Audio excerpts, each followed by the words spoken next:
I was on drugs for 15 years, right? I was doing Percocet from 2008 to 2022, right? June 2nd would be my 2 years of me being sober, right? Wow, congrats. Congrats, right? Let's make some noise. Continue. I understand about that substance abuse. If this is what somebody has, you know? It's serious. And to anybody they taught me this in the rehab. I can tell FN till he blue in the face to go get help. It ain't gonna matter. Right. You saw interventions before with people. Mm-hmm. You gotta be ready. Right. You gotta hit so rock bottom everybody needs to stop with like, go and talk to each other and who's talking to them. Right. It doesn't matter. Wow. The individual itself has to change. I had to say to myself, I gotta go inside. Right. Even though I let all that time go by to where at the end, I'm taking these 30s that are mixed with fentanyl. So when I go in there and take my piss test, they say, oh, you do fentanyl too, don't you? I'm like, I don't do fentanyl. So that means that the fentanyl and the pressed pills I was getting, because again, the street is providing me now. Now the doctors, I'm on the street getting pills. Of course, you know, people. The doctors cut you off? I never went back to them. You know, you can't go back. They ain't gonna be giving you pills. You gotta go to the street. Right. Wow. But again, the nigga who I was dealing with, I didn't know that he was dirty. But again, if I'm spending $8,000 a month, of course he don't give a fuck if the pills is fucked up. Right. I'm gonna go with the Valium. Damn. $8,000 a month. Not $80,000. Yeah. Look at this fake drug dealer. He looking like, I wish I was your custody. So foul niggas. So of course, people who I thought that was my friends, damn, I could have died. Right. But towards the end, I kept throwing up. So every time I would pop, I would throw up. You get rid of the toxin, right? Yeah, but it wasn't happening until that time. Wow. So whatever happened, that God was like, hey, you know what? Hey, all right, I'm gonna keep saving you, but the next time you might not make it. So I went to rehab, went upstate, stayed there, met mad people, talked the whole nine, because the most part is that I was worried about the withdrawal part. Okay. So the withdrawal part make years go by. Because Percocet is technically heroin, right? It's the synthetic heroin. The heroin is what you're addicted to. Right. So at the end of the day, people that was in there, it was one dude named Smiley. He had tracks all on this arm up, and he doing needles. Tell him to put a shirt on because he, again, you could see everything. His whole arm was filled, right? People that was doing fentanyl too regularly, crack was still heavy in there. You know, and people was there because. Wait, what you mean? People were doing fentanyl? No. I'm talking about as far as the. Yeah, when you heard that story. Yeah. They were doing fentanyl by themselves. Yeah. These people. What do you mean? Really? Right, because the hospital uses it. So it don't, I thought fentanyl is something that they mix with. Yeah, but it don't have to be the bad shit. The bad shit fentanyl's widely used and killing people, but they still use it in the hospital. The street shit just bad. Oh wow! You know? So, but again, this stuff again, you can go to heroin because once you can't afford the pill, you shoot. It's an opioid. Don't forget, you have to have money. So it was never going to stop for me. Right. That's a flex a little bit. I know. Hey, yo, We heard it. That was a little bit. Fucking around. So if you got the bread, you're gonna always be doing it. Right. But the sad part is the fact that imagine spending that money towards the end and you're not getting high. So for the last 2 years, I'm doing it so I won't get withdrawals. So that's the part that's fucked up. So when people see when your tolerance comes, now luckily, if I would have said, fuck it, I need to get that feeling, and then I would have started shooting. That's the next step. That's what people go to. Yeah. They go to the needle, you know, because the heroin part, whatever, ain't doing it for you no more. So that's what the whole part was with me. I'm like, so it's like when you talk, like when I did that, Timberland left a big paragraph under my shit. Like Erick, he right.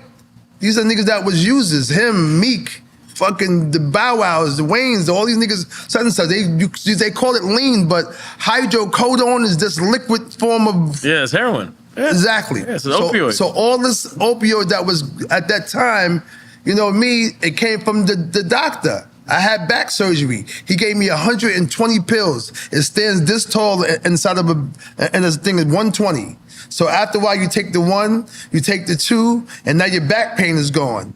And then you like, damn, that shit feel good. The next you know, the next time you look up at 22 days, all that, the whole bottle's gone. Now you're addicted. It takes 7 days for addiction. Wow. You know what's the crazy shit? I really appreciate you sharing that story because most people never seen that version of you. Like, no, you got to be. For outsiders looking in, you got to be lean. You got to be put together. Yeah, you got to be nodding and leaning, and you got to have no money. Right. See, the part you got to show. I'm still got to raise my son, so I'm still taking him to school, watching him, feeding him, the whole nine, cooking, whatever, taking him to practice, the whole shit. It's the functioning crackhead. Right. Wow. Right. Which That's is what that is. The real. Wall Street, the whole nine, they're still doing them. Wow. The only time you don't do it is because you don't have any bread. And so now you falling off. And then you got to go to the street and act the stereotype of it. Right. You're looking the part. So you doing it. But if you got the shit going, you straight. Wow. Yeah. So I'm not going to give that off. And then, whatever, I can let you see me like that. Right. So the kids didn't even understand. They were shocked as too when I'm in rehab. They don't know that. You kept the appearance. Because you can't physically see that person. Right. You know, unless they fucked up. And that's what makes it crazy. very, very unique about you. Is I forget who I told today. I was like, I'm mad excited to interview. You told Bernard. Erick Sermon, right? I was like, so I'm mad excited, right? And no, you told me. Yeah, and Randy Acker's after. Yeah. I was like, I'm mad. I was just like, just hype, you know. Even though you're my friend, I consider you my friend. Yeah. But I'm still like, it doesn't take away from me being your fan. Right. It can't. And I'm mad excited. And that question would have never came up. Like, I always seen you put together. I've never seen you out of line. Now, people say that about DMX to me, right? People say that I never seen DMX high ever.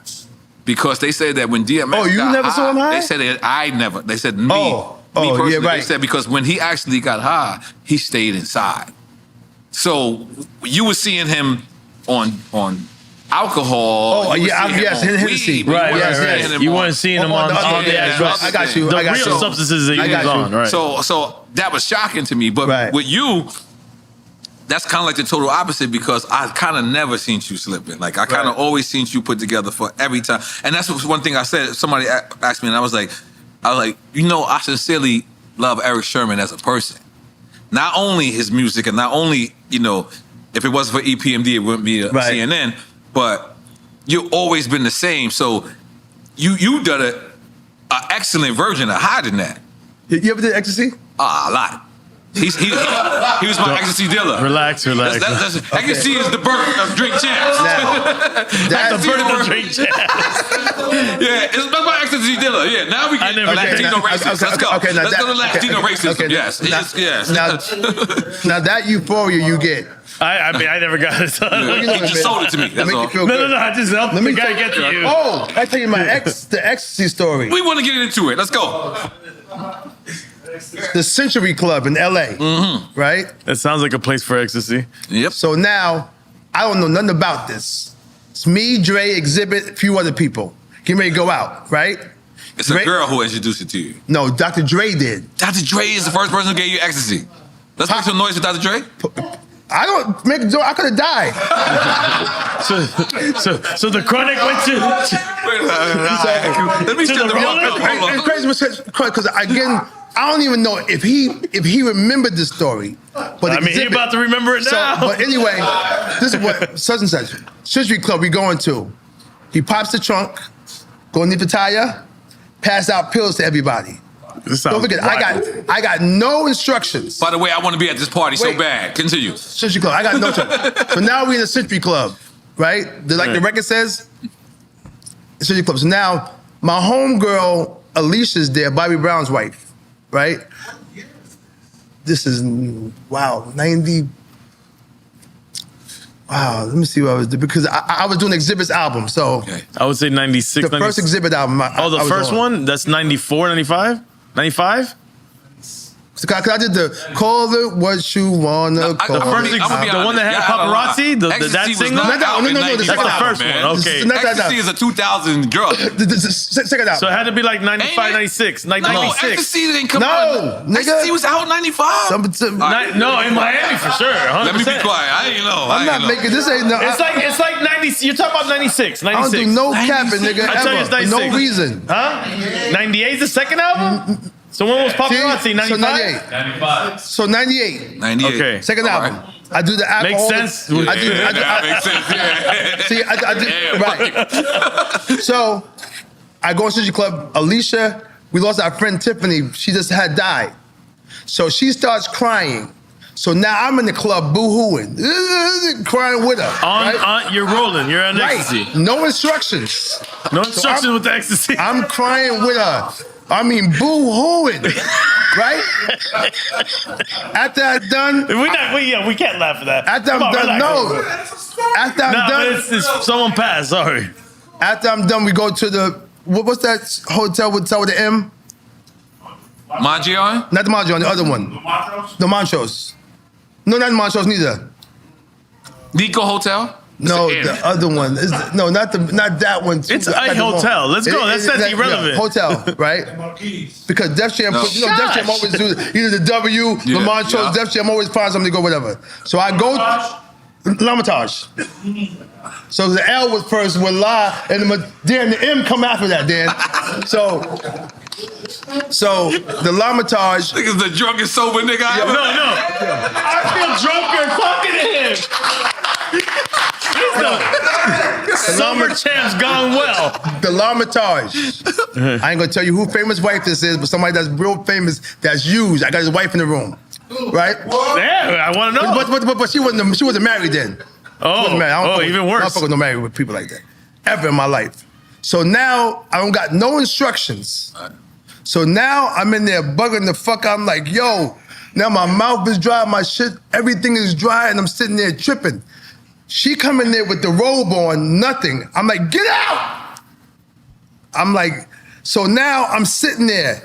They forgot to tell me to drink water. You know, you got to do, I don't know none of this. Yeah. So now she had to take the glow sticks and go like this? Nah. You after I kicked the girl out, I'm in the bed, but time is moving slow. It's still maybe like 2 in the morning. I'm like, damn, I ain't gonna be able to get through this. But again, if they would have told me about to have somebody with you, drink water the whole night, I got no instructions. Because I'm already boo-hooing. He wants a handbook. I'm already boo-hooing in the club. So you crying. saying Dr. Dre gave you the ecstasy and said, go on, nigga. You take on the emotions of, I took the emotions on that, but got to the room and whatever like that. But again, that's whatever the experience, I never took that ever again.